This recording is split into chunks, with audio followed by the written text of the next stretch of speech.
The Sunday Play. We present Barbara Lee Hunt and Andrew Sachs in My Dearest Angel by R.F. Delderfield, adapted for radio by Cynthia Pugh. My Dearest Angel.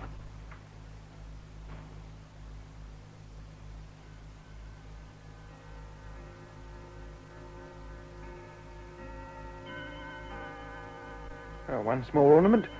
A girl with lamb dancing. China shepherdess. What is the mark, please? The mark? Oh, kind of cross swords here. It is Meissen. And the next? Baby holding daisy chains. A baby. A cherub with floral pattern. And on the table, please? Musical box. Bit of Swiss nonsense, I reckon. It is German. It is? Well, then maybe you'll recognize the tune. Listen, Chilling. Oh, no, you must not. Oh, go on, why not? There's nobody around. Listen.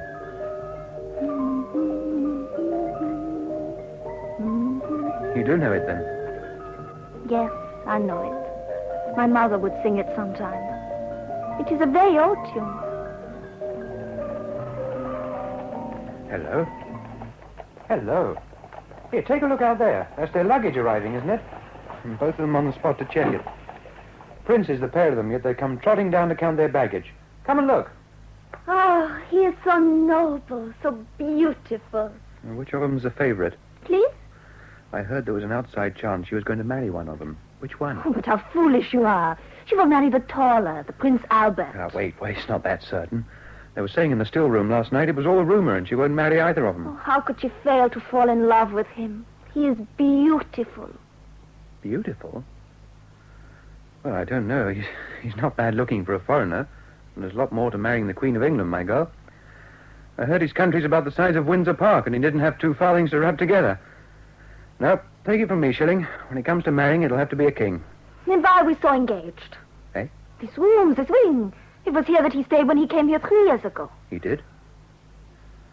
How long are they supposed to be staying? That is not our business.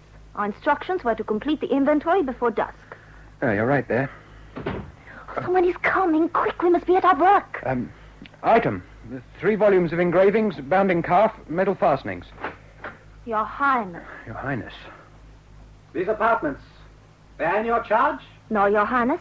They're the responsibility of the housekeeper while Her Majesty is in residence of Windsor. So, and when she is in London or on a progress elsewhere? The responsibility is then divided between the Lord Steward and the Chamberlain, Your Highness. So, but you were engaged in making an inventory of the chattels, were you not? With respect, Your Highness, this apartment was not in use until 4 days ago, when Her Majesty returned to Windsor from London. The checking of the items of furniture is a part of your regular duties? No, Your Highness.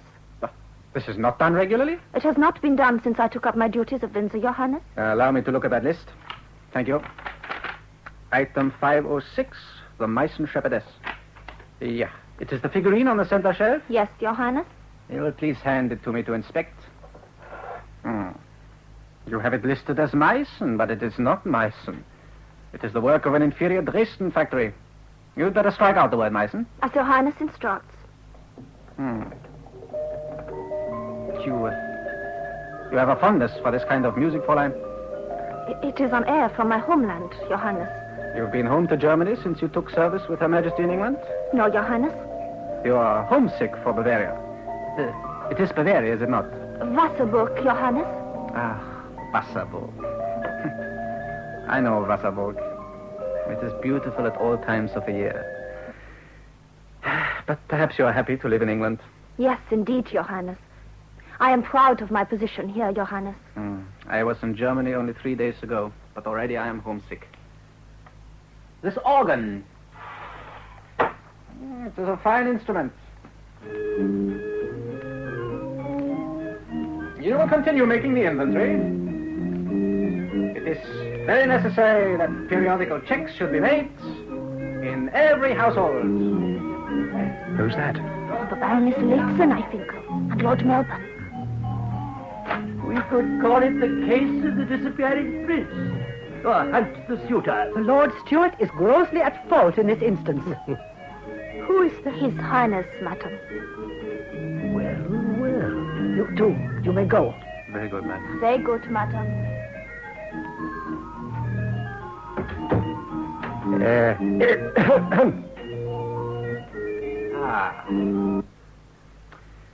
This instrument is much in need of attention. My Lord Melbourne. Your Highness. It would not appear to have been played since my visit to Windsor more than 3 years ago. Accept our deepest apologies for our apparent incivility, Your Highness.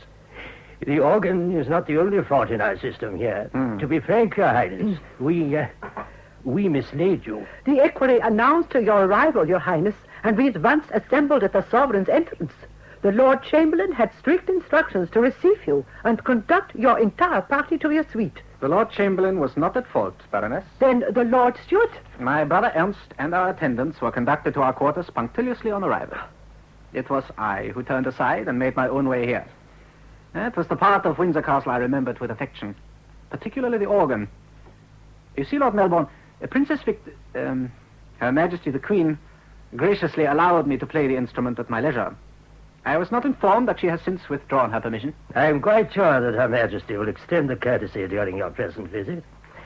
I believe you've met the Baroness Letson, former governess, now private secretary to Her Majesty. Your Highness. And may I present my own private secretary, Mr. George Anson. Your Highness. To be truthful, Her Majesty was not expecting you to arrive until after darkness. But since there is a bright fire here, and since Your Highness recalls this apartment with pleasure, why not make yourself comfortable here for a spell? Mr. Anson, ask the steward to notify His Highness Prince Ernst, and tell him that our visitors will take their refreshment in here. No refreshment, my lord. No refreshment? I'm the worst sailor in the world, Lord Melbourne. Tomorrow my appetite will return, but today I beg you, no dinner, no supper, until I've made my peace with the English Channel. The crossing was as bad as that? Oh, it was worse, my lord. I know the Channel at this season. I'm just such a sailor myself.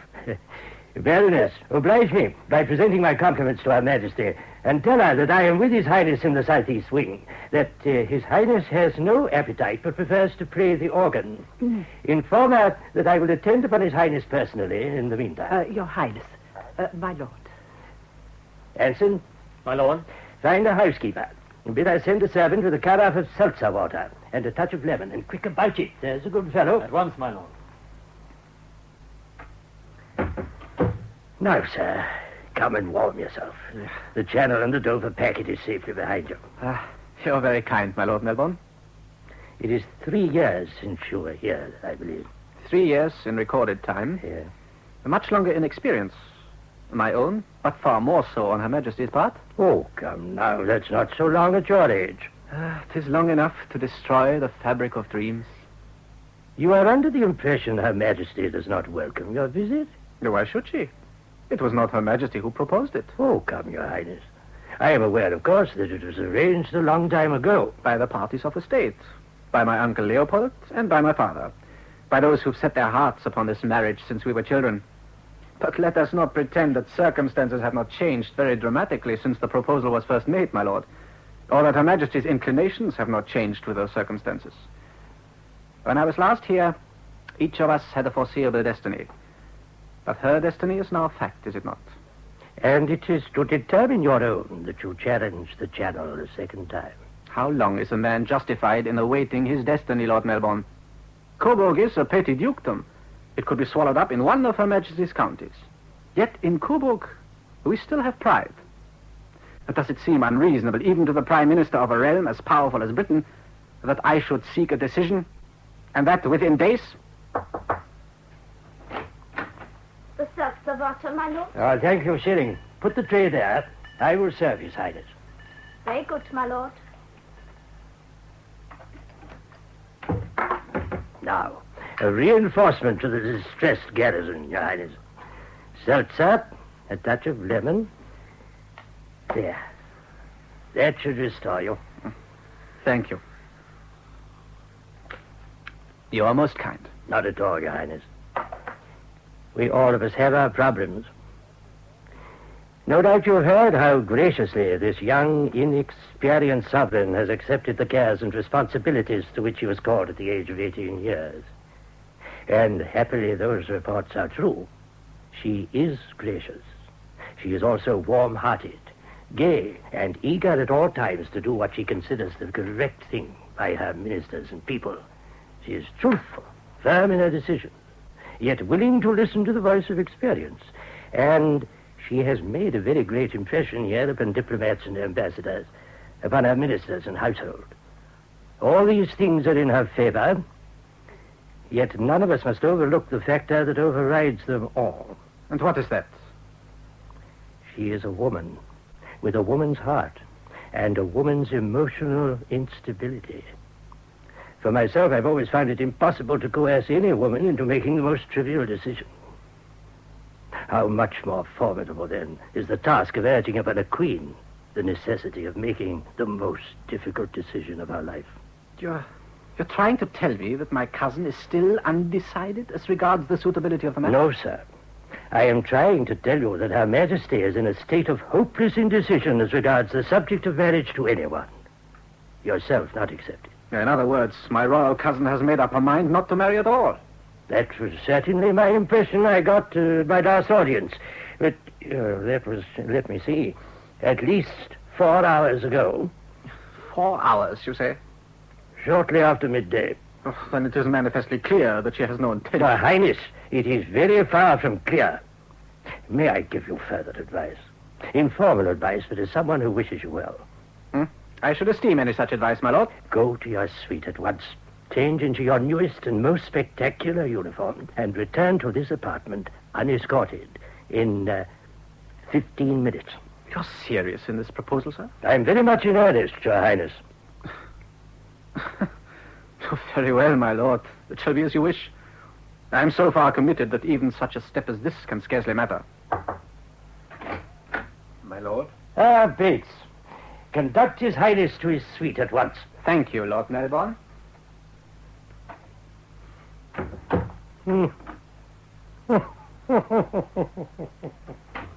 Oh, Lord Melbourne. Yes? Lord Melbourne, please.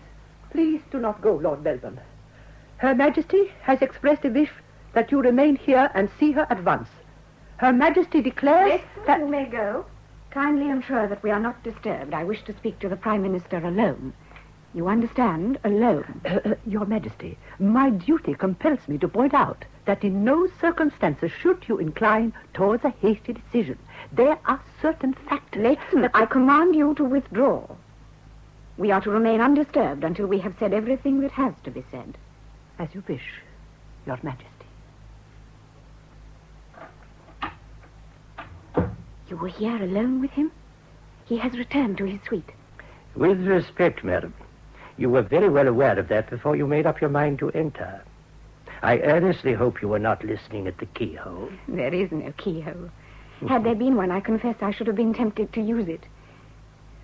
Why did he come here, to this room, and almost as soon as he set foot in Windsor? I suspect that you are also aware of the answer to that question, Your Majesty. Yes, I believe I am. Could we talk as we talked when we began together, Lord Melbourne? I am much in need of someone in whom I can truly confide. I am at your service, Your Majesty, as always. Now and to the end of my days. So much has happened since Albert and Ernst and I were together in this room. Since we sat there and played the organ, and afterwards sat at that table and looked at engravings together. It was then that they told me all about their lives in their beloved Rosenau. And that was why he found his way to this room at once, you know. I fear that his doing that has made things much more difficult than they need have been. And how is that? It has revealed how deeply he feels about About the arrangement? Yes, the arrangement. But I had no hand in that. I never made a single decision about anything. Until that wonderful morning. The morning they woke me up at Kensington and told me I was queen. And I dressed and came down. And you were there to make it all so pleasant and so easy. You must tell me, Lord Melbourne. You must help me to find the right words, the right formula. I gave no promise to Albert. It was others who half promised on my behalf. Now, that is the plain truth, is it not? Yes, I suppose that is the truth as most reasonable people would see it. And he is reasonable. He would understand, wouldn't he? He will be able to see how different things are now that I am queen. Now that I am making my own decisions every day. Why do you find this particular decision so painful, then? Because I cannot bear to hurt him. To send him away as the prince who came to England to give his heart to a queen who looked at it and then handed it back to him. Could it not be pointed out, impartially and objectively, that there was no general wish on the part of either government or people for the Queen to marry at this stage, and that with a sovereign as young as 20 years, there is no immediacy as regards an heir? All that is true, ma'am, but perhaps not the crux of the matter. Then tell me what it is.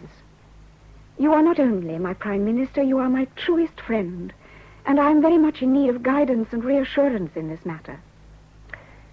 I fear there is only one source of guidance in a matter such as this. The welfare of the realm. No, ma'am. The dictates of the heart. This is your final and considered opinion? It is indeed, ma'am. Then you have very much simplified the situation, Lord Melbourne. I have? Why, yes.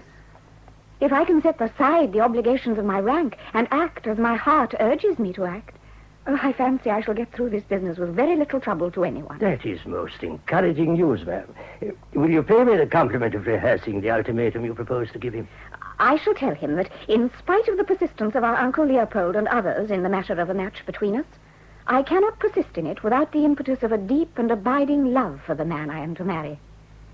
And the fact is, Lord Melbourne, such impetus as there was has long since spent itself. I am not only heart-free, but eager to remain so. Indefinitely, ma'am? For at least 3 or 4 years, until my affections are fixed elsewhere, or reasons of state urge me upon a different kind of marriage, perhaps even a loveless one. You will tell the prince that in so many words? In an audience I intend to grant him after supper tonight. I think I shall begin by reminding him that any encouragement he derived from his visit here 3 years ago was due to immaturity on my part. That I was a young, impressionable girl with... Who is there? I gave Leighton the strictest instructions we should remain undisturbed. His Highness Prince Francis Charles Augustus Albert Emmanuel of Saxe-Coburg-Gotha. Albert. Oh, Albert. Your most gracious Majesty, allow me to kiss your hand. A little more to the right, Shilling. Yes, that will do, I think. Personally, I prefer the original picture, but Her Majesty gave implicit instructions that the landscape was to occupy a prominent position in the room. What is Shilling doing on that step-ladder? She is complying with Her Majesty's instructions, Baroness. You may come down now, Shilling. Her Majesty's instructions? Regarding the disposition of furnishings in this suite. Her Majesty instructed me to superintend the changes personally. There they are in writing. Oh, I see. You may leave us, Shilling. Very good, madam. The Queen's artistic taste would appear to be suffering a severe relapse. Where did this amateurish daub come from? I am told it is a painting of Rosenau, the former home of the Duchess of Kent. In other words, His Highness Prince Albert's home. That would seem to be the reason it was specifically selected. I see. You had conversation with Her Majesty before she went riding before breakfast? Yes, Baroness. I was with her for a few moments before the grooms brought the horses round. She paid you the compliment of confiding her immediate intentions? She had no occasion to. I have eyes in my head. So? She's head over heels in love with the prince. Pah! A young woman of her position, barely 20 years of age. What does she know of love? And what do any of us know of this young man? We respect his lineage. We are told that he devotes himself to ornithology and similar time-wasting pursuits. But for a destiny such as that... Oh, my dear Baroness, Her Majesty is not much concerned with his vice-regal qualifications. She is in love with a pair of blue eyes, a pair of broad shoulders, and a handsome set of whiskers. At 20, what woman looks further? But you have no proof of this? He is amiable, personable. She likes to dance, to ride, even to flirt, perhaps. But she is anchored to something a great deal more impressive. All her life I have been at pains to make her aware of this. Perhaps you had occasion to instruct her in the works of Shakespeare. The Tempest, possibly. What has the Queen's infatuation with a German princeling to do with the Tempest? No more than Miranda had to do with Ferdinand before she set eyes on him. I might call him a thing divine, for nothing natural I ever saw so noble. It goes on as my soul prompts it. fine spirit, I will free thee within 2 days for this. Oh, my lord, I was joking. It was foolish talk. Spare your blushes, Lady Littleton. Every lady in the court is speculating.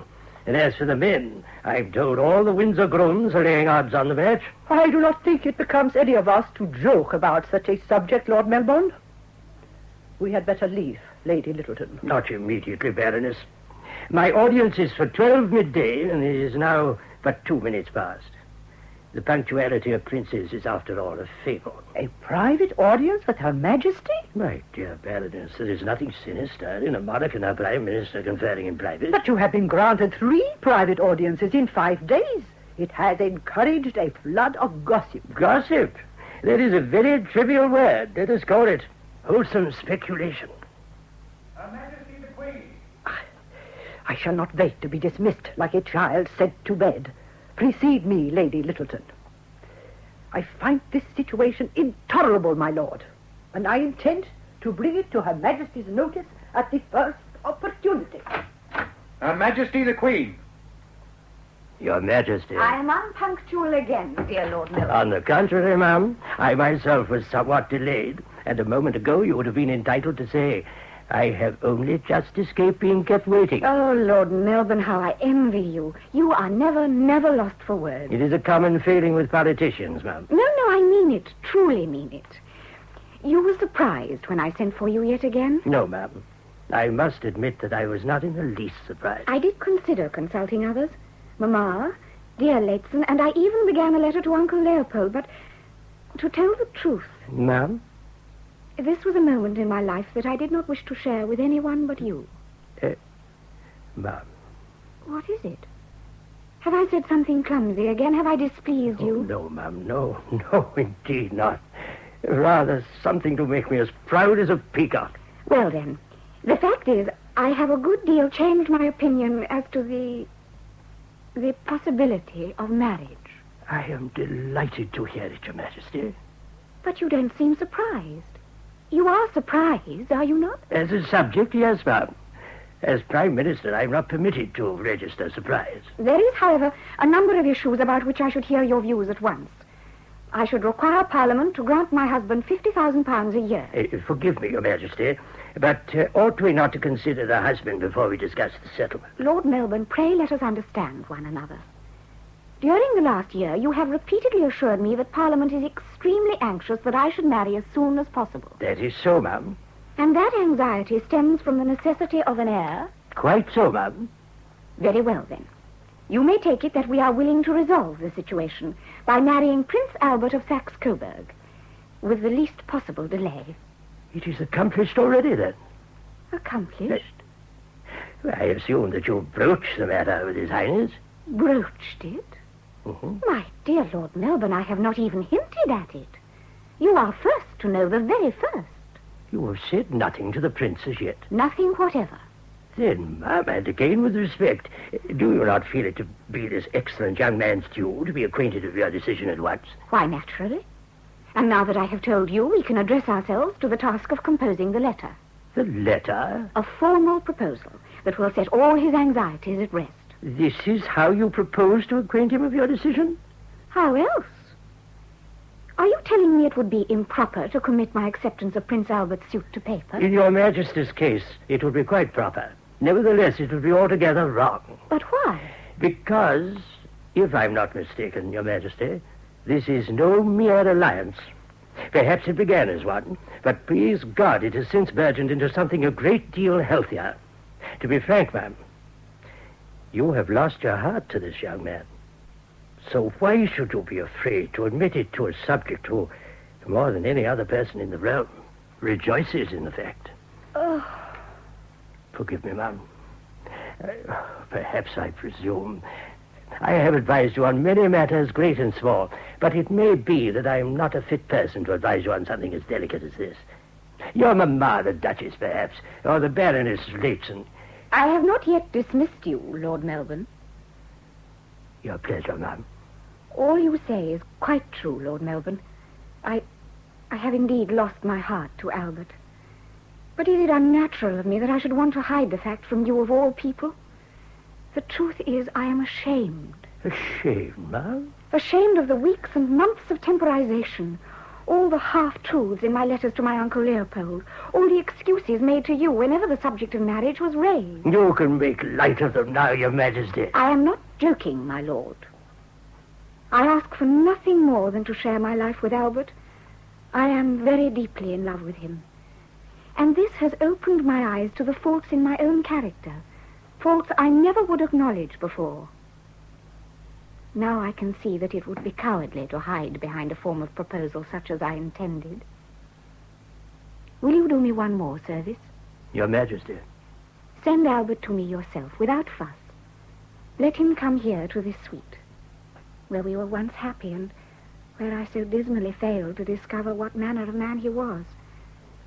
Will you do that, and ensure that we have a few minutes quite alone? With all my heart. And a prayer for the kind of happiness you deserve.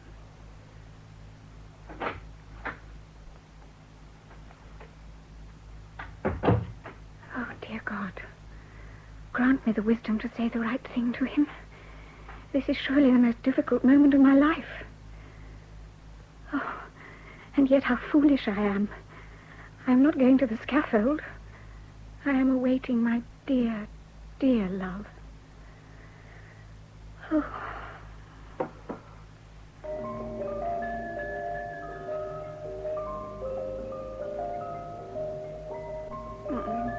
That little tune. How charming it is. One of his favorites. You may come in, Albert. I'm quite alone. Your servant, cousin. You think it indiscreet of me to receive you without a chaperone? You can do whatever you choose, cousin. You are a queen. That is so, yes. I could have ridden ahead of the equerries this morning and asked you to follow. I did think of that, and I wish now that I had done so. It would have been easier. Easier? To say what I have to say, Albert. There's no reason why it should be painful for you, cousin. There's no need to say it at all. Yes, Albert, indeed there is. I could have written it, but Lord Melbourne made me see that to do so would have been cowardly. It would help, I think, if you were to call me by my name. I have always called you by yours. It seemed natural, since I always thought of you as Albert. And I did think of you very affectionately after that first visit of yours. I recall now that I thought of you every day. It is kind of you to say so, Victoria. But I fear it is not strictly true. You've had so many more important things to think about in the last 2 years. They do not seem very important to me now, Albert. I do not think there can be anything more important to the Queen of England than her responsibilities as sovereign. Oh, but I assure you there is. If that monarch is a woman, a girl, that is why we are here together at this moment, alone, Albert. You have something to say to me? Something particular? I had concluded by now... Would you have the goodness, Albert, to look beyond me, to look anywhere but straight at me, the way you are doing? Forgive me. I will look out of the window. There. Is that better? No, it is not. I thought it might be, but it is not. I cannot see the kindness in your eyes. Albert, you must be aware of the reason I sent for you. You cannot believe I summoned you only to send you away. Albert, dear Albert, it would make me too happy if you would consent to marry me. Oh, Victoria, beloved, liebes Frauchen, gutes Weibchen, it has happened. My dear, dear Albert. Oh, this is no occasion for tears. Oh, yes, it is of joy and of relief. Relief? Why not? Suppose you had rejected me out of hand. Oh, is there a man who would dare? You could have sent me to the Tower of London, could you not? Oh, but it is such a relief. You see, I knew you were angry. You never showed it, but I knew you were angry inside. And the moment before you came in just now, I was so afraid of what your pride might make you do for being kept without knowing, when everyone at court knew why you were here. Oh, it is nothing. For you, a man must be prepared to wait. And now you must yourself wait a little, that I may accustom myself to the reality of all I see in your eyes and hear from your lips. But I shall succeed. That I do promise you, beloved. I shall succeed in making you as happy as you deserve to be. In body and soul, I shall be your slave. Loyal, true, treu und fest. This I know. I think I have always known. You are so tall, Albert, and I so little. But wait, there is a hassock. There. So. Now I am as tall as you.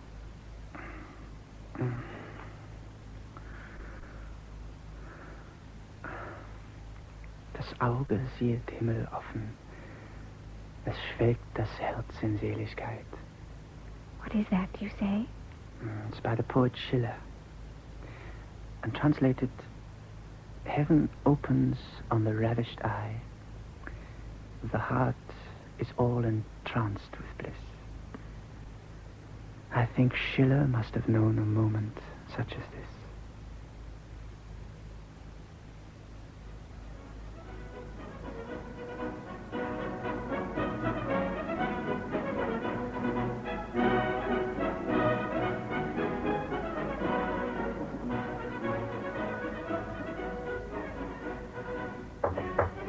Enter!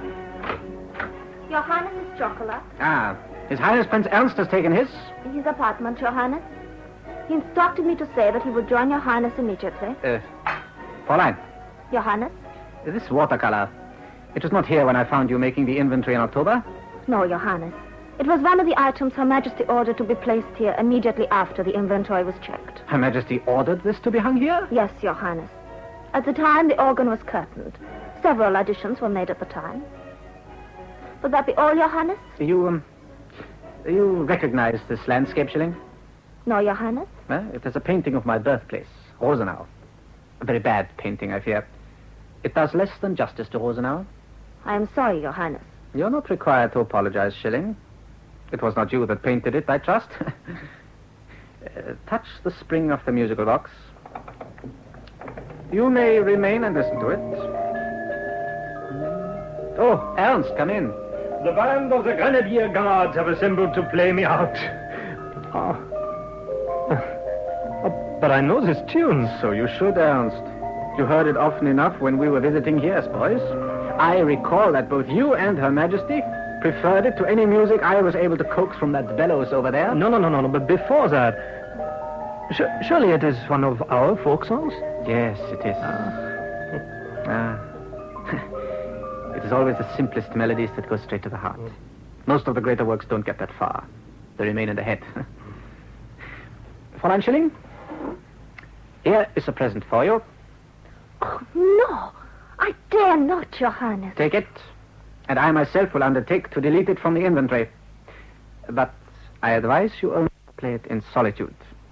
Then it will remind you of home, and pleasantly so. Your Highness is too kind. Too kind. You may leave us now. Very good, Your Highness. Thank you, Your Highness. She is German. From Wasserburg. Ah, Wasserburg. We are all three a long way from home, Albert. Yes, too far. But she's not to be pitied. She's had more than 3 years to get used to it. It will not take you so long, Albert. 6 months and you will have all but forgotten us. Do you believe that of me, Ernst? Oh, come, I was joking. Of course you will never forget us, but you have a splendid future here. More splendid than either you or I would have thought possible when we birds nested in the woods and coverts of home.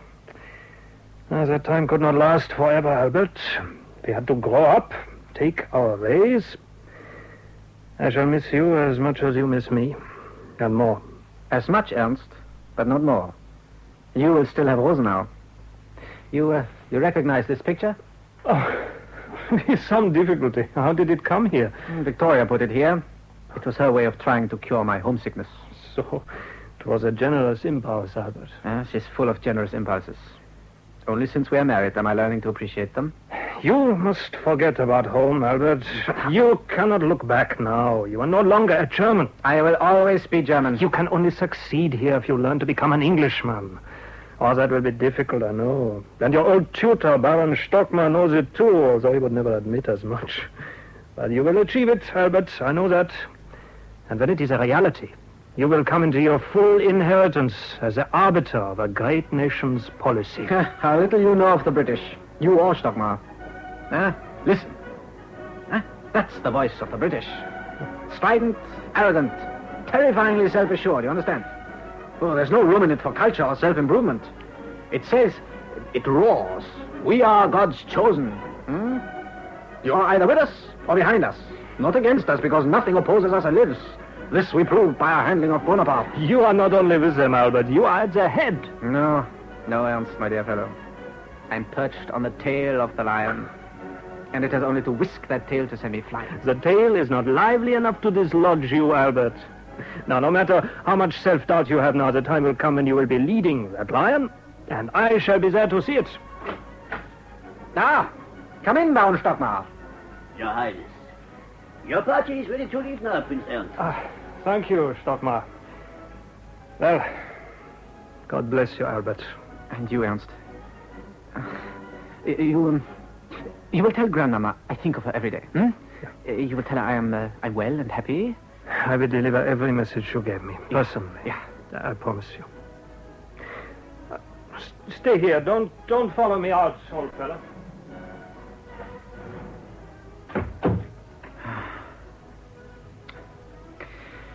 You're not traveling to Dover with Ernst, Baron? No, I am to follow in another carriage at noon. I have a brief interval before I present myself to the Queen and begin my journey to her uncle in Brussels. We must have things to say to one another. This is the first time since your marriage that we have had an opportunity. You have avoided me since my marriage, Baron Stockmar. And now you're going to my uncle, who does not need your strength, leaving me, who is more surely in need of it than at any time in the past. You will find all the strength you need, Your Highness.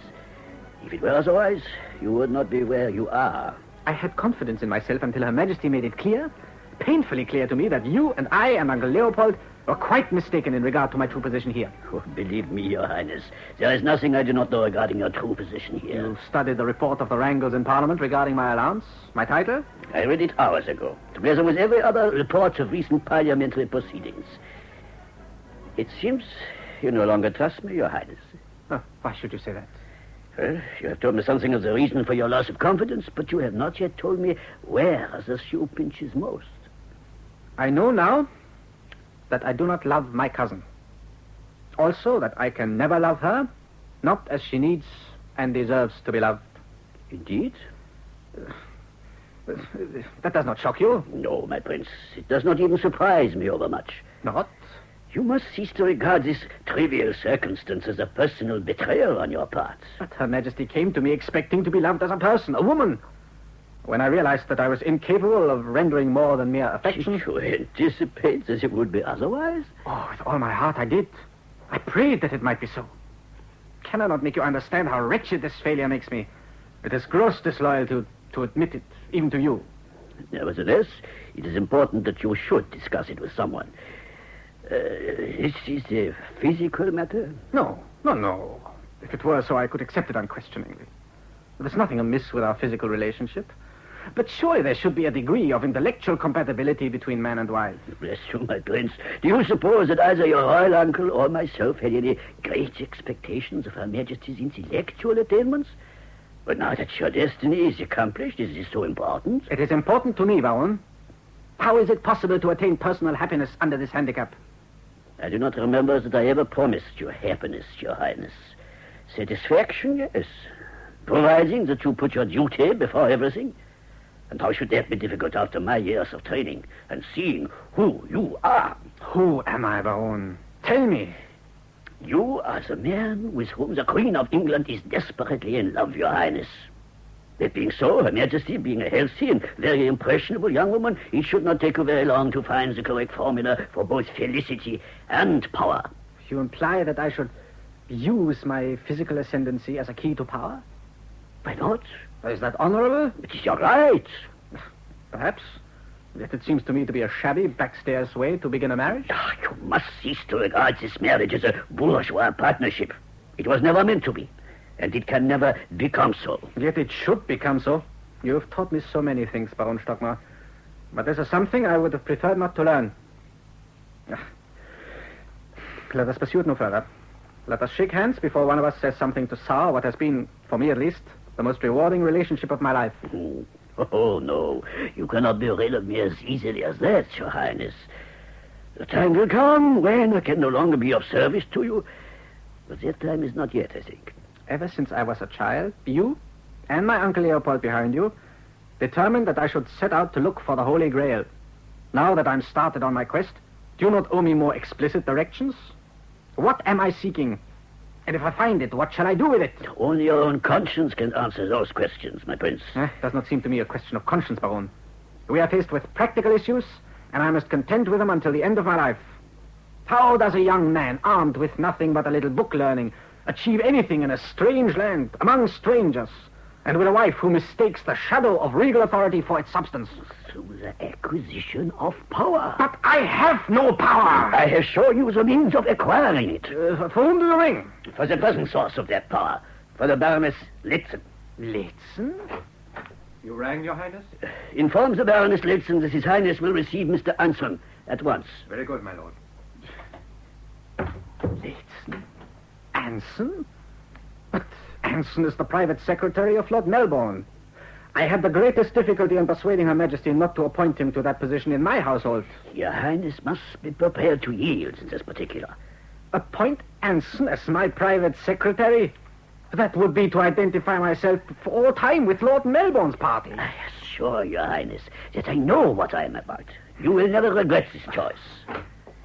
Sir? Mr. Anson, permit me to wish you happiness and success in your enviable appointment to the household of His Highness. Thank you, sir. No effort will be lacking on my part to render His Highness devoted service. Then I shall leave you to get acquainted and complete my arrangements to dispatch my heavy luggage by the Dover stage. I will show myself out. There is much to be done and little time to spare. You're qualified to begin your duties at once, Mr. Anson. Yes, Your Highness. Her Majesty informed me that Your Highness had expressed an interest in some projected landscape developments on the south aspect of the great park. I took the liberty of consulting the forestry department yesterday and obtaining these estimates together with a provisional plan. Perhaps Your Highness would care to inspect them at leisure, and later allow me to present you to the architect concerned. I should like that very much, Mr. Anson. I'll spread the plan on the table. So, Your Highness would care to inspect the provisional drawings? Sure. It would appear to be a most ambitious project. It is indeed, Your Highness. You have a preference for outdoor life, Mr. Anson? Whenever my duties permit, Your Highness. With my Lord Melbourne, I spent a very great deal of time in London. That was, of course, unavoidable, as the sittings in the House of Parliament often continue into the small hours. And very tedious work, no doubt? Sometimes almost unbearably so, Your Highness. Doubtless you sat through the debate relating to the Prince Consort's marriage allowance? I did indeed, Your Highness. Have no fear, Anson. I shall not ask you to comment. Ours will be a non-political relationship, I assure you. Indeed, that must be obvious to you already. With respect, Your Highness, there are a great many matters relating to the royal establishment that stand in desperate need of close personal attention. No doubt Your Highness will occupy himself with matters of that nature. I look forward to doing so. The question is, where does one begin? Perhaps with a detailed and critical survey starting with Windsor, sir. No, Anson, I think not. One should surely begin by endeavoring to establish confidence among the men with whom one is obliged to work and associate. Confidence can be established in the right quarters without much difficulty, sir. There is a very trite proverb, but it is apt, I think. And the proverb? When in Rome, Your Highness. I begin to think we shall suit one another very well, Mr. Anson. I most earnestly hope so, Your Highness. The English reserve is not invulnerable. There is an easy way through to the English governing classes. And what may that be? You're not going to tell me it's the arts. Well, an art of a kind, sir. Horsemanship. Horsemanship? Even the notorious blackguard is tolerated if he happens to be a first-class steeplechaser. You ride to hounds yourself, Anson? Oh, whenever I have the opportunity, sir, but I am only third class, I fear. If your Highness has a fancy to hunt. There is a bay gelding in the winter stable, 17 hands or thereabouts, with a white blaze on the head. Xerxes. Yes, he belonged to the Marquis of Queensberry. The animal has something of a reputation, I believe. On New Year's Day, he threw and killed one of Her Majesty's grooms, and has since savaged 2 others. I believe Xerxes is to be sent back as unmanageable. You have my personal command to retain that horse on my behalf, Anson. You wish to buy Xerxes, Your Highness? Possibly. And you shall accompany me to the last hunt of the season on Tuesday, is it not? The matter is to remain strictly confidential, you understand? Yes, Your Highness. And these landscape plans, Your Highness? Well, we will attend to them in due course, Mr. Anson. In the meantime, we must qualify, must we not?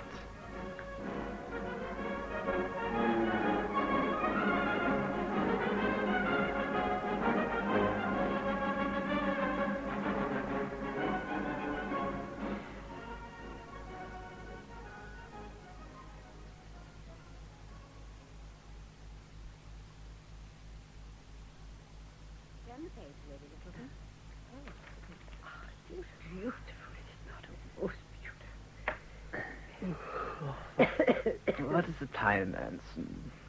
5 minutes to 10, Your Highness. Oh, is it my move?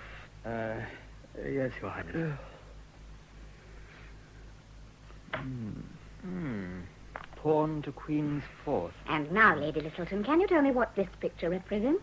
It is Conway Castle in Wales, Your Majesty. You are correct.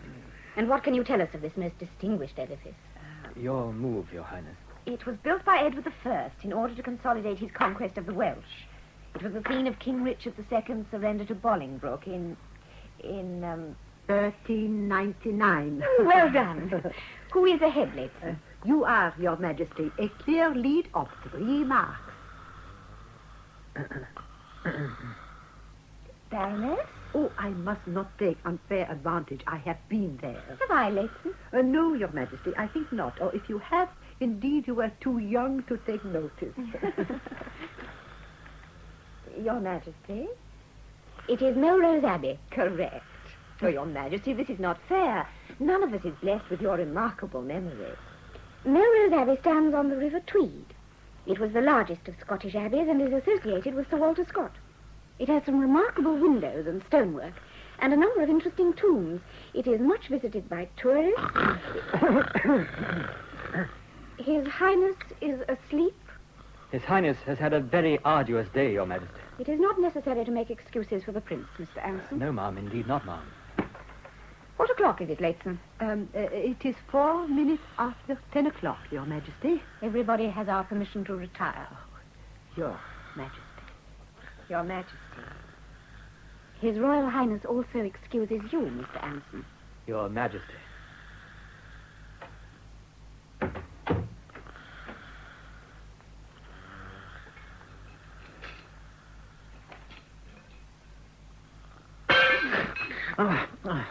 Something is broken, my dear. It was the fire tongs. But the entire heavens could have fallen without you being in the least aware of the fact. So. Has everyone gone to bed? Oh, you were asleep. You snored. I snored? Oh, that's not remarkable, is it? Many people snore when they are asleep. With respect, I can recall occasions when you have yourself snored. A very gentle snore, it is true. Yet I do not recall resorting to the clash of fire irons in order to waken you. You are not even ashamed of yourself. Ashamed? That you should fall asleep over the chessboard in the presence of the ladies of the bedchamber is bad enough. That you should interrupt me with that uncouth noise is intolerable. I do not recall in the whole of my life having suffered a greater humiliation. Then you have been singularly fortunate, my dear. You do not intend to ask my pardon? No, madam. Nor to admit that it was a fault? If it was, it is you who committed it. I? It was you who presided over the tedium that caused me to fall asleep. Albert. Do not summon the servants, madam. You are giving orders to the Queen, sir. I am giving the Queen good advice, ma'am. Would it not help us both if we could take advantage of a rare moment of privacy and talk as man and wife rather than monarch and subject? We can discuss anything you choose, Albert. Always, you understand. But first, I think it would be a gentlemanly act on your part to ask my pardon. For sleeping? For the snore? Oh, very well, then I ask it. Oh, my dear, this is childish of us. I was indeed hurt and angry. But I would be far more desolate if we quarreled. Really quarreled. Come, you may kiss me. Perhaps you will want to withdraw that invitation when you hear what I have to say, Victoria. But you have already apologized. That was the price you asked for an audience, my dear. But that is not an apology at all. Madam, I do beseech you, let us come straight to the point at issue. The point at issue is your own boorish conduct, Albert. No, madam. It is far more complex and arises from the purgatory you oblige me to endure each night in this room. Purgatory? You mean you do not approve of Leighton and Lady Littleton sharing such privacy as we enjoy? You would prefer us to be quite alone? You've not begun to understand what I'm trying to say to you. Indeed, I have not as yet. You as queen, and I as your consort. We are surely required to set an example, are we not? Yes. I am not referring to our conduct in public and our bearing on occasions of state. Then you are a queen indeed. Then I'm proud of you, your graciousness, your simplicity and goodness. It is our private and personal life to which I refer. You mean our marriage? When we are alone? When I am wholly your wife? No, not that. How can I make you understand? Understand what, Albert? Well, there is a third estate in marriage, my dearest. A marriage such as ours. First, of course, comes our dignity and authority as queen and consort. Then our duty to one another as man and wife, to cherish and comfort one another. Concerning this, no man could ask for more affection and tenderness. Yet there is a third obligation, you say. Oh, believe me, there is. It is that part of our life that concerns neither the obligations of state nor the giving and receiving of human love. It is here that we are drifting, Victoria. And if we lose touch one with the other, we can embitter our entire future. I am stupid, Albert, and when I am alone with you, I am very much aware of my stupidity. It pains me that I cannot understand where I am at fault. You have failed to recognize in me, your husband, a man of taste and intelligence, with possibilities in excess of those demanded by a guessing game played around the table. Very well, Albert. We will abandon that particular game. Tomorrow evening, we will have a little music after dinner. And then I will ask Leighton to organize a spelling bee. Mein Gott! Albert, really, you must not shout at me in that manner. Force me to shout. You will not open your mind to what I'm trying to say. Is there no more to marriage than a show of graciousness and dignity in public and ceaseless demonstrations of physical affection in private? Are we to spend all that part of our lives outside the throne room and bedchamber quizzing one another on the relative merits of one pile of ruins or another? Albert, I command you. This album. For me, it has become a lexicon of penance, madam, when I think of the vast profit we might derive from these wasted hours. I see this room full of men of intellect and imagination. Writers, reformers, educationalists, inventors, painters, musicians. The best that Europe can offer. We have the key to this world, but you will not use it. You prefer instead this soporific. Be so good as to pick up that album and replace it on the table where you found it. I shall not. The servants may remove it with the other rubbish in the morning. Pray God they use it to light the fire. Oh, I should never have believed it possible that you could have behaved so boorishly. I shall retire now, and you may remain here and reflect upon your conduct. I shall not sleep until you come to me and tell me how truly sorry you are. I can bear no more. This situation, it is impossible.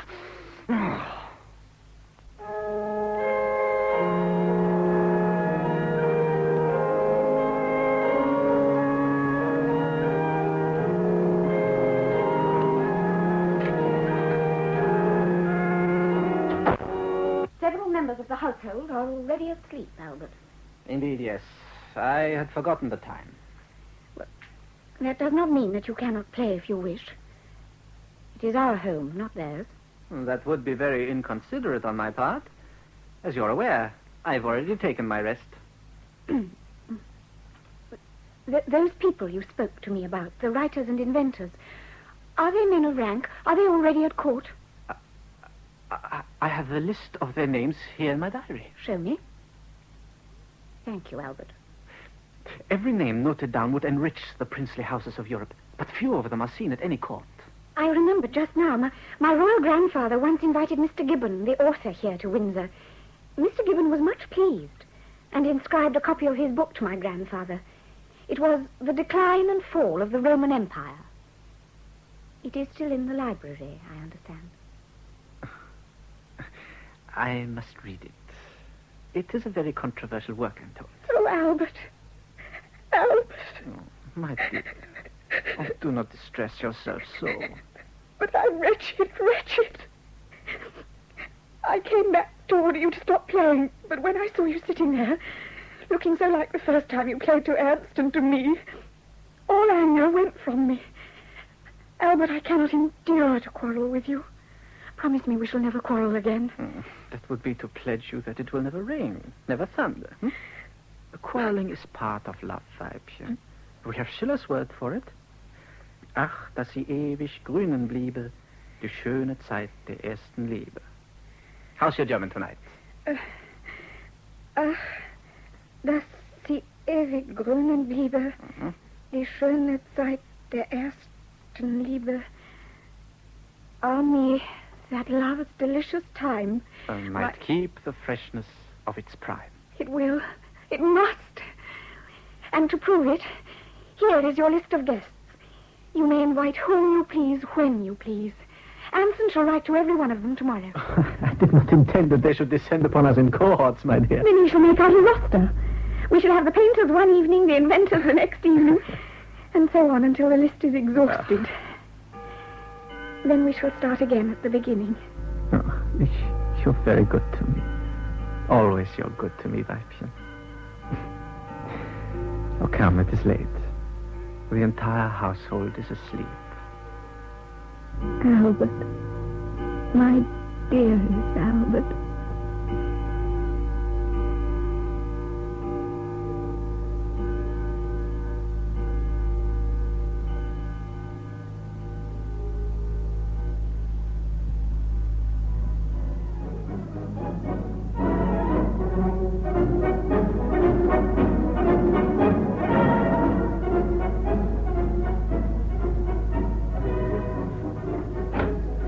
Mr. Anson, Baroness, I expected to find Baron Stockmar with you. he will be joining me here in a few moments.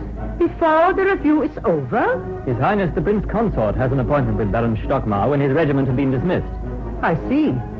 You realize that Baron Stockmar has not yet paid his respects to Her Majesty? The Baron did not arrive until after Her Majesty had retired last night, Baroness. So, but it is now almost noon. I understood from His Highness that Her Majesty was eager to witness the review. She is watching it now.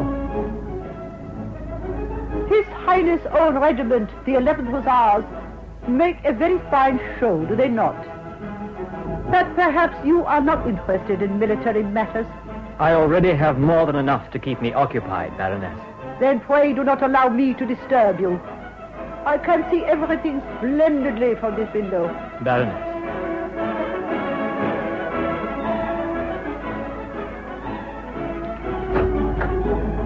Well, Mr. Anson? Baron. We are not alone. I see. This is an unexpected pleasure, Baroness. You have been watching His Highness takes a salute? Her Majesty also. She had a number of engagements this morning, but when I informed her that His Highness was reviewing his regiment of hussars, she cancelled them all. Naturally, the Prince has a great deal of panache on these occasions. But this is not the best vantage point, Baroness. From first-story windows further east, you can look down upon the entire forecourt. I did not come here for the purpose of watching the review, Baron. I am here to convey Her Majesty's command. I await this with great respect, madame.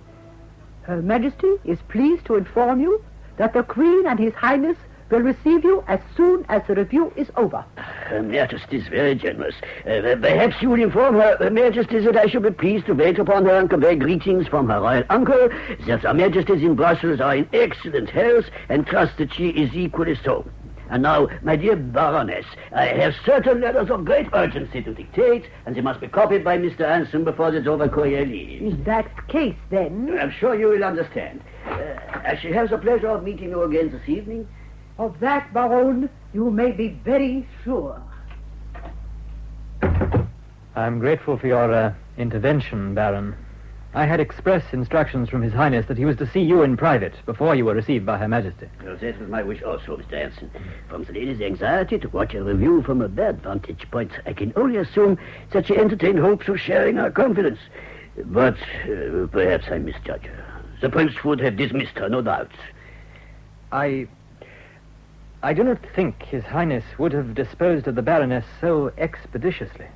You mean that His Highness is still wanting in firmness as regards his dealing with the Baroness? Well? None of us here, least of all His Highness, is under any misapprehension as to the extent of Baroness Letzen's influence with Her Majesty, sir. You're an observant man, Mr. Anson. Also, I see you are extremely loyal and dependable. Thank you, sir. You would like my report before His Highness is present? In brief, if you please, Mr. Anson. I have seen Sir Robert Peel in private on 3 occasions. Good. And His Highness has been in personal touch with the leader of the former opposition? There have already been 2 private meetings between His Highness and Sir Robert. Thank you, Mr. Anson. It is now on the stroke of noon. The review ended 5 minutes ago, and His Highness will be coming here straight from the saluting point. I shall meet my Prince in precisely 60 seconds. I was instructed to pass that information to you the moment I met you, Baron. I see now that it is seldom necessary to give you information on anything at all. We have our sources, Anson. We have our sources. You wish me to take notes of the interview? That was my intention. But in view of the observation I forced from you, I have changed my mind. You understand the implication I tossed? Yes, sir. My remark, sir, regarding the Baroness Letzen, I would take it as a great favor. You are surprised at the extent of my private information, Mr. Anson. I need hardly tell you, the sources at my disposal would soon be dry if I failed to respect every confidence extended to me. Yes, sir. Naturally. In that case, then, I will get on with my work in the next room.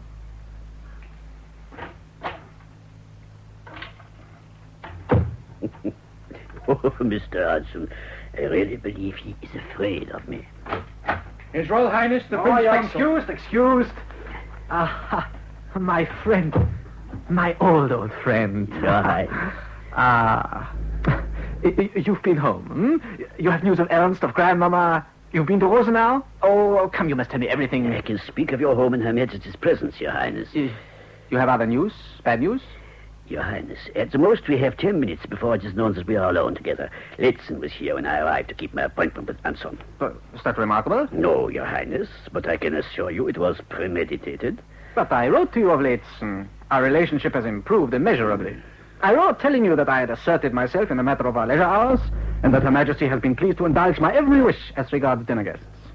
And there's another matter of which you're unaware. The Queen has agreed to the changes in our household when the new ministry takes office. Yes, this I knew. Anson has told you of my part in bringing this about. Anson confirmed what I already knew as regards Your Highness' exercise in diplomacy.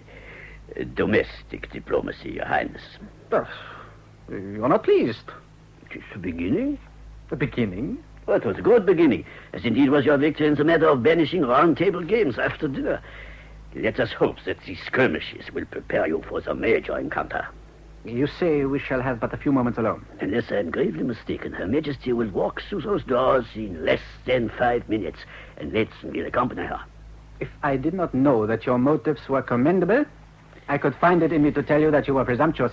For that, Your Highness, I must not shrink from saying what I feel it necessary to say. In respect of what, sir? In respect of Her Majesty's determination to pursue a policy that may bring her throne and yourself into public contempt. But that is an insult.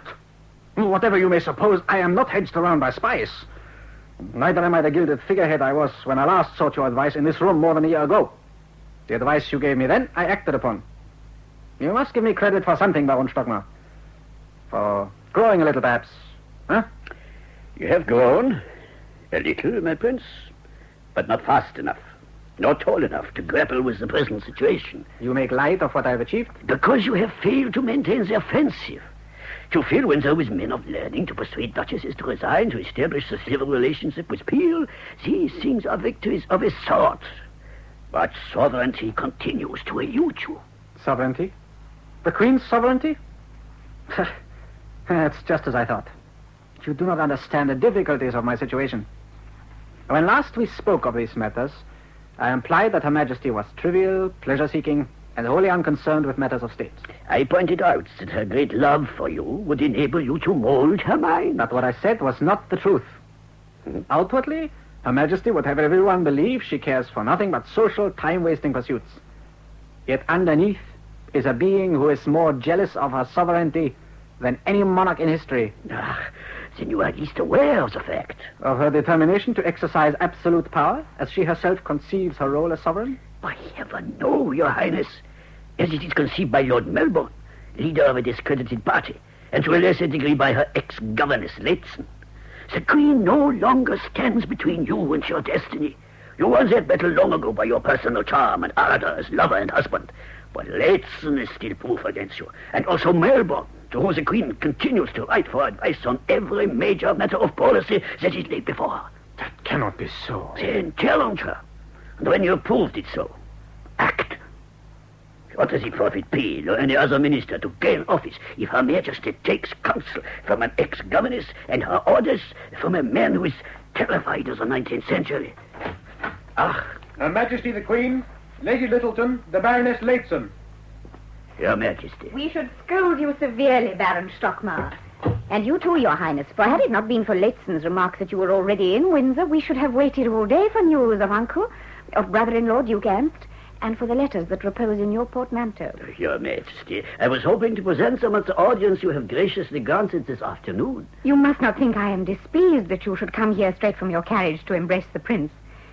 We are aware that your greatest happiness is to talk with him, and that he, for his part, has you never out of his mind. Is that not so, Your Highness? It is always a very great pleasure to confer with Baron Stockmar. You were in time to witness the final march past by the light cavalry, Baron Stockmar? I was indeed, ma'am, and I found it most impressive. You realize the regiment was His Highness' own, the 11th Hussars. And does he not sit a horse splendidly? His Highness has always excelled in manly outdoor pursuits, Your Majesty. Yet he did not practice them to the neglect of his studies. His Highness can converse upon almost any subject. Baron Stockmar is aware of such accomplishments as I possess, Your Majesty. And he is modest, too, you perceive. Oh, but it is thoughtless of us to detain you after what must have been a long and tedious journey. Touch the bell, Lady Littleton. Yes, ma'am. You have our permission to retire, Baron, and we shall expect you at our drawing room after you have rested and eaten luncheon. You rang, my lady? Yes, Bates.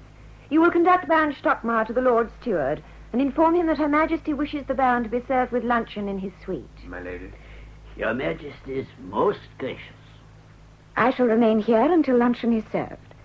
But I believe you, Leighton, have urgent correspondence to attend to and are therefore excused. You too, Lady Littleton. I should be glad if you would make quite certain that the Lord Steward is in personal attendance upon Baron Stockmar. He is getting on in years and must be excessively tired after his long journey. Your Majesty. Your Majesty. Oh, did I not manage that very skillfully, dearest?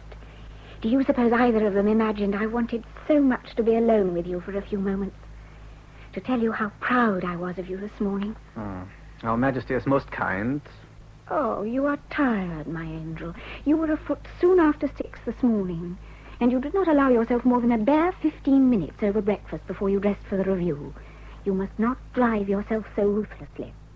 I shall speak to Anson about it. Now, come. Sit down by me. There. And let me loosen that gorget. Raise your chin. Albert, you look troubled. Bad news? No. But you are plainly upset. I am very wretched, Victoria. But it is not on account of Uncle Leopold's earnest endeavors to rule Britain from Brussels. There is something you wish to tell me. You were to receive Stockmar at 4 this afternoon. That was the command passed to Anson by Leighton. Yet Stockmar told me you would come through that door within 5 minutes of my meeting him here. His estimate was accurate. Both you and Leighton were here within 7 minutes of dismissal on the parade ground. I came as soon as I learned that Baron Stockmar had arrived. Leighton told you he was here? Yes. Closeted with me? Am I to be scolded for interrupting your tete-a-tete? Oh, come, Albert, you are making yourself ridiculous. No, madam. This time it is not I who caught the ridicule. I do not care for this mood of yours. I will leave you to recover your good humor. We had best take this opportunity of confiding in one another. Please do not go, Your Majesty. I will not tolerate you addressing me in that manner when we are alone. You only do so to provoke me when you're in one of your childishly stupid moods. You will address me by name, Albert. Now, sir, what is behind this exhibition of pique? Why should you resent my wish to share your confidence with Stockmar? Because it was clearly a conspiratorial act, Victoria. Conspiratorial? On Leighton's part, and by inference, on your part also. But there's something of infinitely greater importance that I wish to discuss with you. Indeed. What is it? I think you should know that within the last few days, I've had 2 private meetings with Sir Robert Peel. With Peel? You received that man into our house? No, I called upon him at the House of Commons. Without a word to me? Without consulting me as your wife or sovereign? You would have gone to any lengths to prevent it. Indeed I would. And why not in heaven's name when he has been the author of all our principal difficulties? All that is behind us, Victoria. In time it is behind us. But do you imagine I can put it out of mind because it occurred a year ago or 10 years ago? Do you think I can ever tolerate Peel after all he has done to us? You have no choice but to tolerate him. He is now leader of your government, and as a constitutional sovereign, you are obliged to accept the people's verdict. Has Stockmar put this treason into your mind? No, he has not. This treason, as you call it, is the product of a careful study of your constitution, ma'am. I advise you to study it before you jeopardize the throne. I am not obliged to listen to your second-hand rhetoric, Albert. I am your wife, yes. Your loving and I think your dutiful wife. But I am also your queen. You are indeed. And it is because I intend you should remain so that I have found the courage to speak the truth. What truth, if you please? That queens have been known to become pawns. How dare you? Not even you, addressing me in private, have the right to presume so far. You see where amiability on my part has led. I humoured you in the matter of our social evenings. I gave way to you as regards the resignation of 3 ladies of my household. And now, like a beggar on horseback, you resort to sulks and tantrums to threaten my very sovereignty. Leighton warned me. Leighton! Is it not natural that I should seek advice from someone who is as close to me as Stockmar is to you? No, madam, it is not natural for a wife, queen or commoner, to make a confidant of a woman who gives her such dangerous advice, who aids, abets, and encourages her to maintain a day-to-day correspondence with a minister who has been tumbled from power after a long series of disastrous failures at home and abroad. You have Stockmar, I have Leighton. Where is the difference? There's a very great difference. All my life I've trusted and respected Stockmar. And I Leighton. Yet if Stockmar urged me to pursue a course that ran contrary to my conscience, I would never see him again. Can you face me and tell me that what you have been engaged upon since Melbourne's government fell puts no strain upon your conscience? Can you, Weibchen? He was my dearest friend. Kind, wise, patient, gentle. It would be cruel to deny him the task he loves. You've done this out of compassion for Melbourne? Not only from compassion. Perhaps because I felt there was no one who truly understood. So. Then it would seem that I have failed. Let us end this discussion, Weibchen. No good can come of it if what you say comes from your heart. No, Angel, no. You are not involved in this. You are someone apart. No, Weibchen. That was not our marriage contract as I understood it. But it is, so it is. You are my husband, my beloved and respected husband. But you are not English, and there are many things that for all your cleverness and application, you can never learn of England. You've tried very hard, and sometimes it has made my heart ache to watch you. But what you are attempting to do is not possible, not even for you. Oh, if only I could make you understand these things. What things? The English heart, Albert. Oh, no, not mine, for that you have and will always have. But that of a man like Melbourne, steeped in the English past. The past? Oh, it's the past. No, God in Himmel, I'm not concerned with your country's past, Victoria. But to understand England... It's the present and future that I would take a part in shaping. You are queen. Queen, you say. But what do you or your beloved Leighton know of this country's present? You cast a broad-bellied idol, wreath it in green, sit it astride a Shire horse, and call it England. You put a laurel wreath on its head, and in its fist you thrust a faded standard emblazoned with the battle honours of half-forgotten wars, and call it John Bull, the steadfast, the forthright, the god of merry England and cricket on the green. But that is not your realm, madam.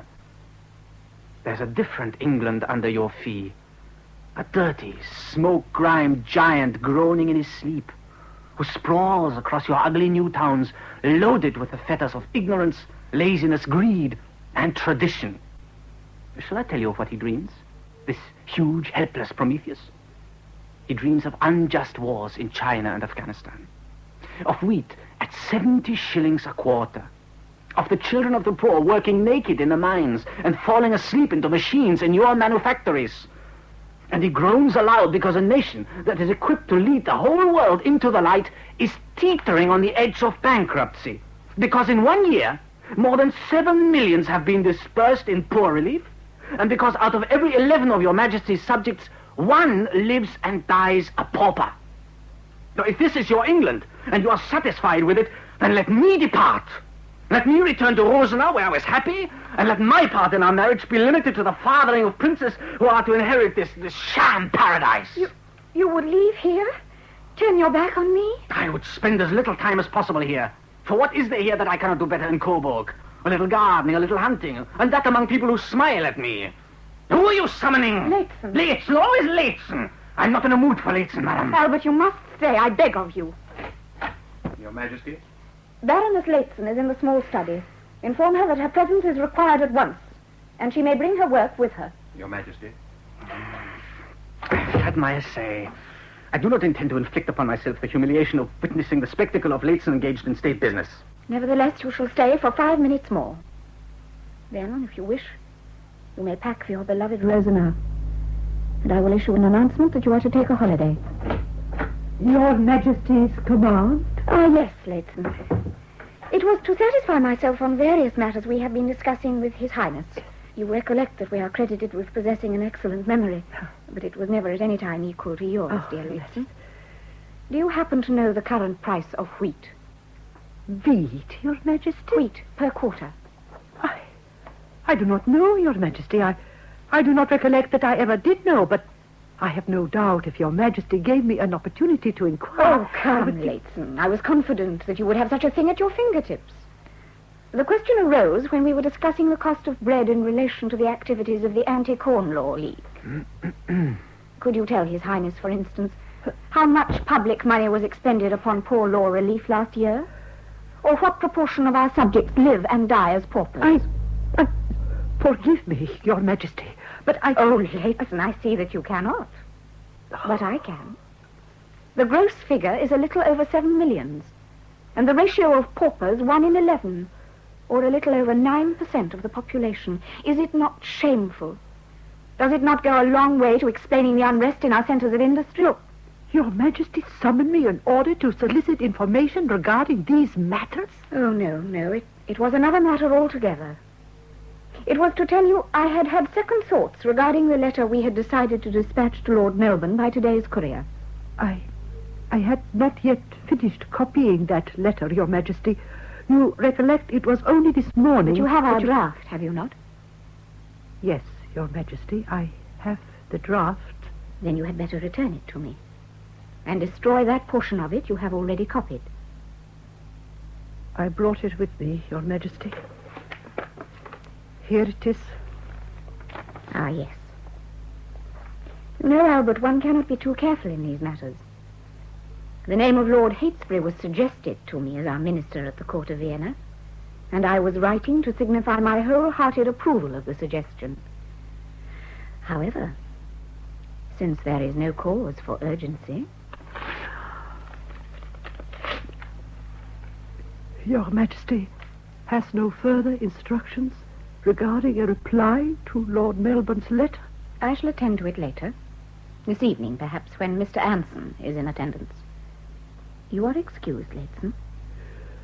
Your Majesty.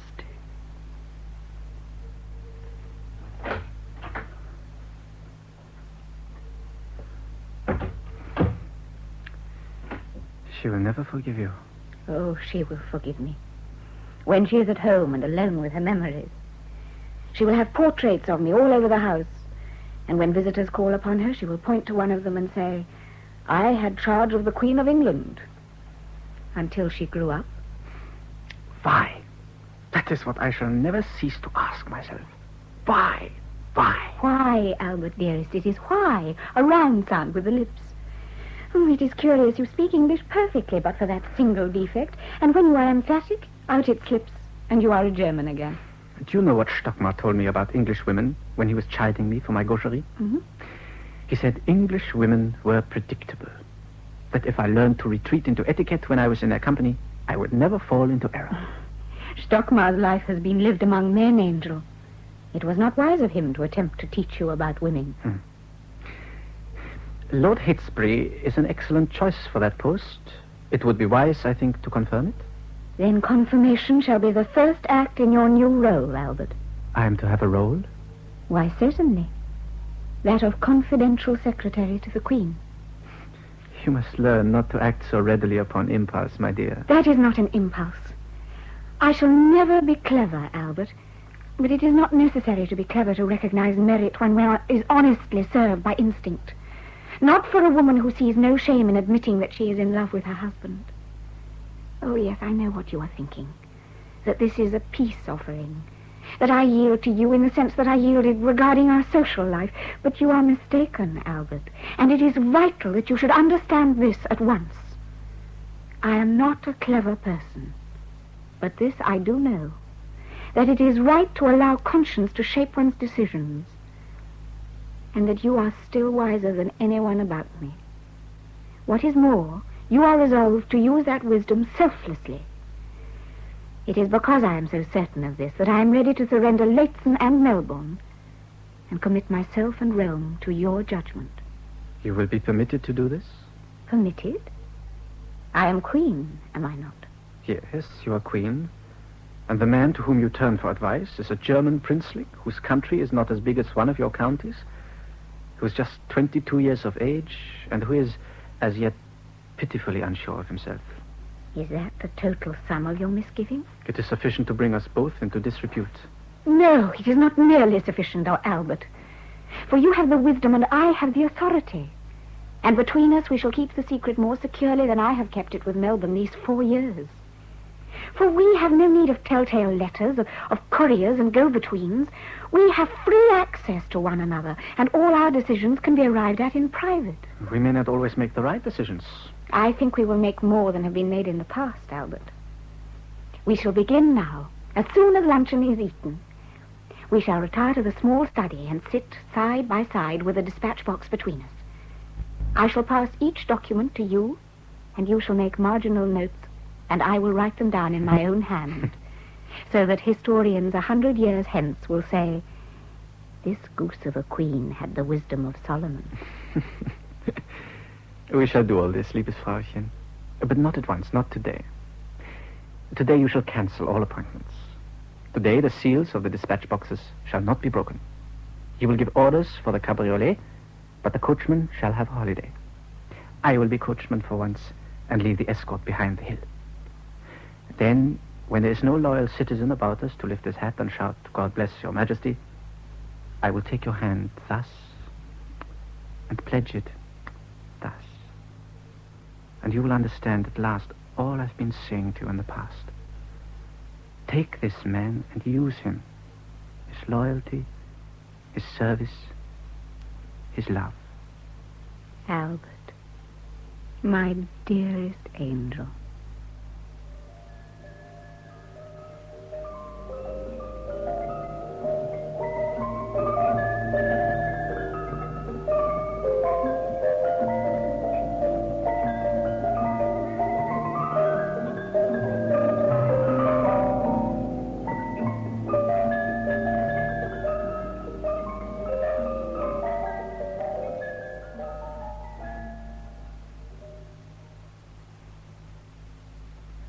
In My Dearest Angel by R.F. Delderfield, adapted for radio by Cynthia Pugh, the part of Queen Victoria was played by Barbara Lee Hunt, and that of Prince Albert by Andrew Sachs.